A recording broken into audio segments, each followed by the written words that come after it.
जय गुरु जी, जय माता दी। शुक्राना गुरु जी। शिव शक्ति की लाडली चैनल पर आप सभी का स्वागत है संगत जी।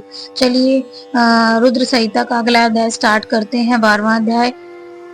जो कैलाश के शिखर पर निवास करते हैं, पार्वती देवी के पति हैं, समस्त देवताओं से उत्तम है, जिनके स्वरूप का शास्त्रों में यथावत वर्णन किया गया है, जो निर्गुण होते हुए भी गुण रूप हैं, जिनके 5 मुख 10 भुजाएं और प्रत्येक मुख मंडल में 3-3 नेत्र हैं, जिनकी ध्वजा पर विषभ का चिन्ह अंकित है, अंग कांति कपूर के समान गोर है, जो दिव्य रूपधारी चंद्रमा रूपी मुकुट से सुशोभित है तथा सिर पर जटाजुट धारण करने वाले हैं, जो हाथी की खाल पहनते हैं और वाघ चरम ओढ़ते हैं, जिनका स्वरूप शुभ है, जिनके अंगों में वासुकी आदि नाग लिपटे रहते हैं, जो पिनाक आदि आयुध धारण करते हैं, जिनके आगे 8 सिद्धियां निरंतर नृत्य करती रहती हैं, भक्त समुदाय जय जयकार करते हुए जिनकी सेवा में लगे रहते हैं, दुस्सह तेज के कारण जिनकी ओर देखना भी कठिन है, जो देवताओं से सेवित तथा संपूर्ण प्राणियों को शरण देने वाले हैं, जिनका मुखारबिंद प्रसन्नता से खिला हुआ है,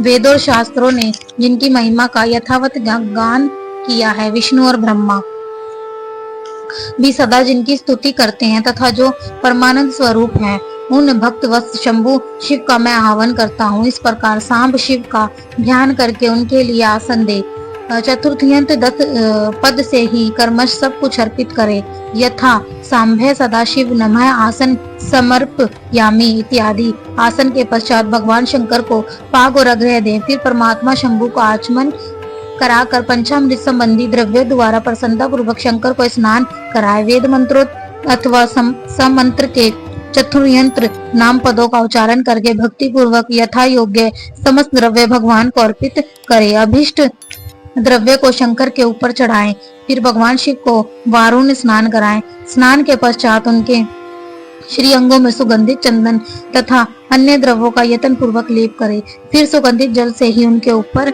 जल धारा गिराकर अभिषेक करे। वेद मंत्रों षडंगों अथवा शिव के 11 नामों द्वारा यथावकाश जल धारा चढ़ाकर वस्त्र से शिवलिंग को अच्छी तरह पोंछे, फिर आचमनाथ जल दें और फिर वस्त्र समर्पित करें। नाना प्रकार के मंत्रों द्वारा भगवान शिव को तिल, जौ, गेहूं, मूंग और उड़द अर्पित करें, फिर 5 मुख वाले परमात्मा शिव को पुष्प चढ़ाएं।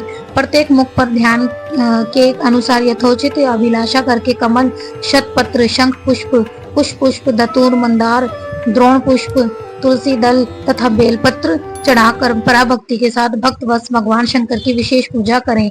अन्य सब वस्तुओं का अभाव होने पर शिव को केवल बेलपत्र ही अर्पित करें। बेलपत्र समर्पित होने से ही शिव की पूजा सफल होती है। तत्पश्चात सुगंधित चूर्ण तथा सुवासित उत्तम तेल, विविध वस्तुएं बड़े हर्ष के साथ भगवान शिव को अर्पित करें। फिर प्रसन्नता पूर्वक गुगल और अगूर आदि की धूप निवेदन करें। तदंतर शंकर जी को घी से भरा हुआ दीपक दें। इसके बाद निम्नांकित मंत्र से भक्ति पूर्वक उन्हें अग्रह दे और भक्ति भाव से वस्त्र द्वारा उनके मुख का मार्जन करें। अग्रह मंत्र। प्रभो शंकर, आपको नमस्कार है। आप इस अग्रह को स्वीकार करके मुझे रूप दीजिए, यश दीजिए, भोग दीजिए तथा भोग और मोक्ष रूपी फल प्रदान कीजिए। इसके बाद भगवान शिव को भांति भांति के उत्तम नवेद अर्पित करें। नवेद के पश्चात प्रेम पूर्वक आचमन कराएं। तदंतर सांगोपांग तांबूल बनाकर शिव को समर्पित करें। फिर 5 बत्ती की आरती बनाकर भगवान को दिखाएं। उसकी संख्या इस प्रकार है: पैरों में 4 बार, नाभि मंडल के सामने 2 बार, मुख के समक्ष 1 बार, संपूर्ण अंगों में 7 बार आरती दिखाएं। तत्पश्चात नाना प्रकार के स्तोत्रों द्वारा प्रेम पूर्वक भगवान विषभ ध्वज की स्तुति करें। तदंतर धीरे धीरे शिव की परिक्रमा करें। परिक्रमा के बाद भक्त पुरुष साक्षात प्रणाम करके और निम्नलिखित मंत्र से भक्ति पूर्वक पुष्पांजलि दे। 13वां अध्याय स्टार्ट करते हैं। शंकर, मैंने आज्ञा से या जानबूझकर जो पूजन आदि किया है वह आपकी कृपा से सफल हो। मुड़ मैं आपका हूँ, मेरे प्राण सदा आप में लगे हुए हैं, मेरा चित्त सदा आपका ही है, चिंतन करता है। ऐसा जानकर हे गौरीनाथ, भूतनाथ, आप मुझ पर प्रसन्न होइए प्रभु, धरती पर जिनके पैर लड़खड़ा जाते हैं उनके लिए भूमि ही सारा है। उसी प्रकार जिन्होंने आपके प्रति अपराध किए हैं उनके लिए मैं भी आप ही शरणागत दाता हैं इत्यादि रूप से बहुत बहुत प्रार्थना करके उत्तम विधि से पुष्पांजलि अर्पित करने के पश्चात पुनः भगवान को नमस्कार करें। फिर निम्नलिखित मंत्र से विसर्जन करना चाहिए। देवऋषि प्रभु, आप परिवार सहित अपने स्थान को पधारें। नाथ, जब पूजा का समय हो तब पुनः आप यहाँ सादर आमंत्रित हैं। इस प्रकार भक्त बस शंकर की बारंबार प्रार्थना करके उनका विसर्जन करें और उस जल को अपने हृदय में लगाएं तथा मस्तक पर चढ़ाएं। ऋषियों, इस तरह मैंने शिव पूजन की सारी विधि बता दी है जो भोग और मोक्ष देने वाली है। अब और क्या सुनना चाहते हो? चलिए संगत जी, ये अध्याय यहीं खत्म होता है। अगला अध्याय स्टार्ट यहीं से करते हैं। विभिन्न पुष्पों, अन्नों तथा जलादि की धाराओं से शिव जी की पूजा का महात्म्य। ब्रह्मा जी बोले, नारद, जो लक्ष्मी प्राप्ति की इच्छा करता हो वह कमल, बेलपत्र, शतपत्र और शंख पुष्प से भगवान शिव की पूजा करे। ब्राह्मण यदि 1,00,000 की संख्या में इन पुष्पों द्वारा भगवान शिव की पूजा संपन्न हो जाए तो सारे पापों का नाश होता है और लक्ष्मी जी की भी प्राप्ति हो जाती है, इसमें संशय नहीं है। प्राचीन पुरुषों ने 20 कमलों का एक प्रस्थ बताया है। एक सहस्त्र बेलपत्रों को भी एक प्रस्थ कहा गया है। एक सहस्त्र शतपत्र से आधे प्रस्थ की परिभाषा की गई है। 16 पलों का एक प्रस्थ होता है और 10 टंकों का एक पल। इस मान से पत्र, पुष्प आदि को तोलना चाहिए। जब पूर्वात संख्या वाले पुष्पों से शिव की पूजा हो जाती है तब सकाम पुरुष अपने संपूर्ण अभिष्ट को प्राप्त कर लेता है। यदि उपासक के मन में कोई कामना ना हो तो वह पूर्वाक्त पूजन के विशिव स्वरूप हो जाता है। मृत्युंजय मंत्र का जब 5,00,000 जब पूरा हो जाता है तब भगवान शिव प्रत्यक्ष दर्शन देते हैं। 1,00,000 के जप से शरीर की शुद्धि होती है। दूसरे 1,00,000 के जप से पूर्व जन्म की बातों का स्मरण होता है। तीसरे 1,00,000 पूर्ण होने पर संपूर्ण काम्य वस्तुएं प्राप्त होती हैं। चौथे 1,00,000 का जप होने पर स्वप्न में भगवान शिव का दर्शन होता है और 5वें 1,00,000 का जप ज्यों ही पूरा हो जाता है भगवान शिव उपासक के सम्मुख तत्काल प्रकट हो जाते हैं। इसी मंत्र का 10,00,000 जप हो जाए तो संपूर्ण फल की सिद्धि होती है। जो मोक्ष की अभिलाषा रखता है वह 1,00,000 दर्भों द्वारा शिव का पूजन करे। मुनि श्रेष्ठ सर्वत्र 1,00,000 की ही संख्या समझनी चाहिए। आयु की इच्छा वाला पुरुष 1,00,000 ध्रुवाओं द्वारा पूजन करे। जिसे पुत्र की अभिलाषा हो वह धतूरे के 1,00,000 फूलों से पूजा करे। लाल डंठल वाला धतूरा पूजन में शुभदायक माना गया है।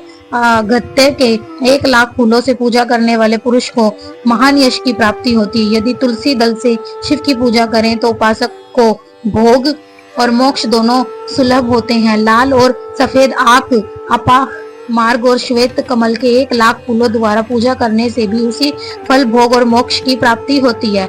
जपा अड़हल के 1,00,000 फूलों से की हुई पूजा शत्रुओं को मृत्यु देने वाली होती है।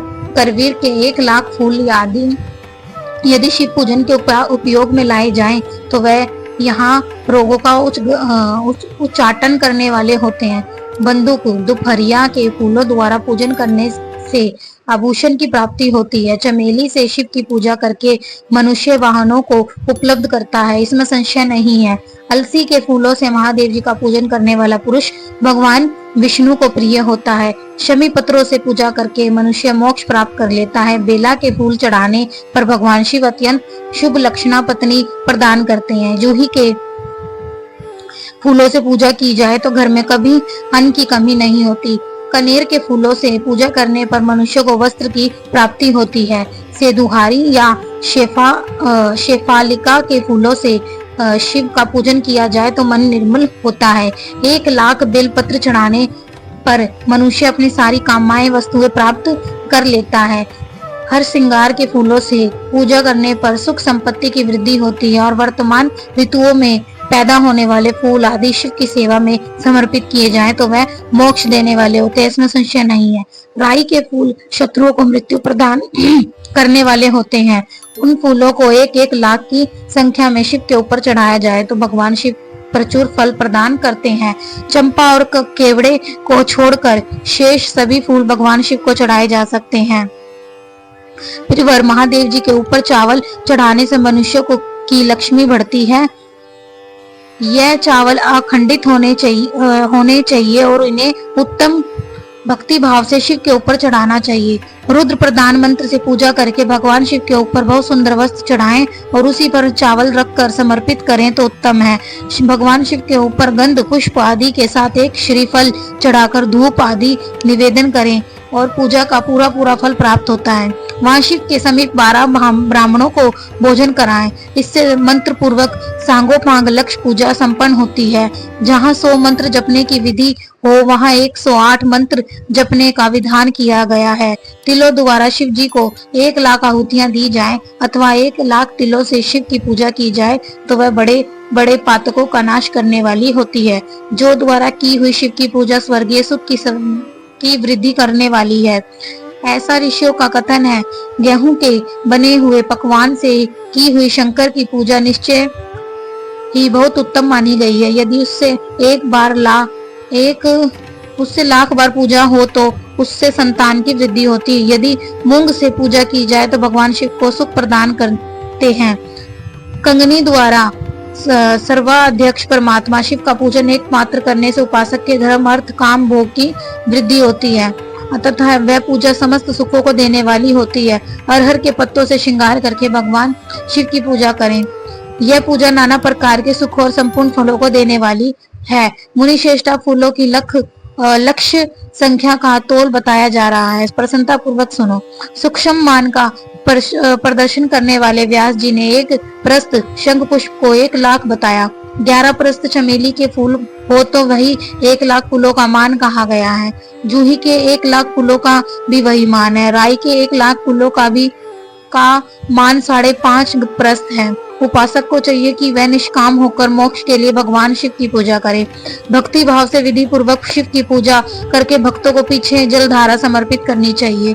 ज्वर में जो मनुष्य प्रलाप करने लगता है उसकी शांति के लिए जलधारा शुभ कारक बताई गई है। शत रुद्रीय मंत्र से रुद्री के 11 पाठों से, रुद्र मंत्रों के जप से, पुरुष सूत्र से, 6 रचा वाले रुद्र सूत्र से, महामृत्युंजय मंत्र से, गायत्री मंत्र से अथवा शिव के शास्त्रोक्त नामों के आदि में प्रणव और अंत में नमः पद जोड़कर बने हुए मंत्रों द्वारा जल धारा आदि अर्पित करनी चाहिए। सुख और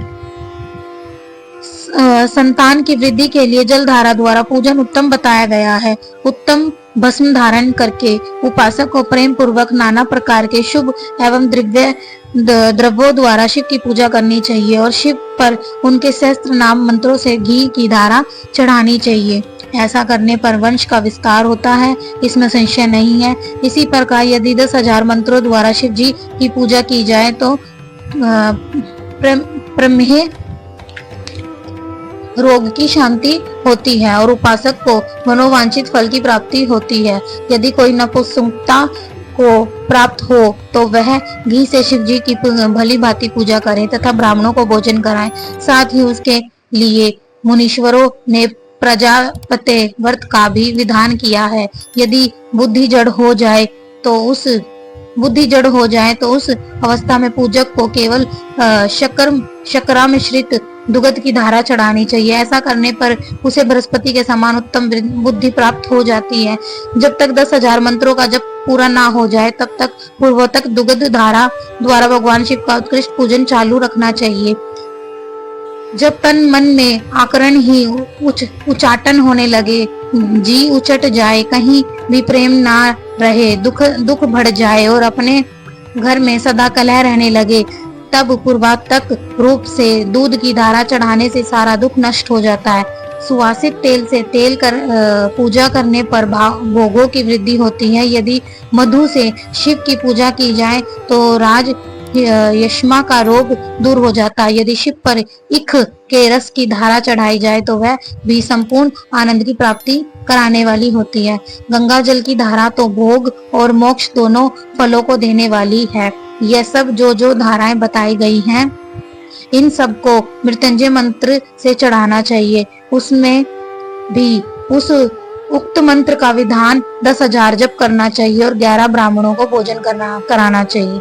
चलिए संगत जी, ये अध्याय यही समाप्त होता है। इस अध्याय को पूरा सुनिएगा। इसमें शिवलिंग पर हमें कैसे पूजा करनी चाहिए और क्या चढ़ाने से हमारे कौन सा रोग और कष्ट दूर होता है, इसमें पूरा ही व्याख्या के सहित बताया गया है। तो इस अध्याय को जरूर सुनिएगा। इस अध्याय को मैं यही समाप्त करती हूँ। अगला अध्याय अगली वीडियो में स्टार्ट करेंगे। जय गुरु जी, जय माता दी, शुक्राना गुरु जी।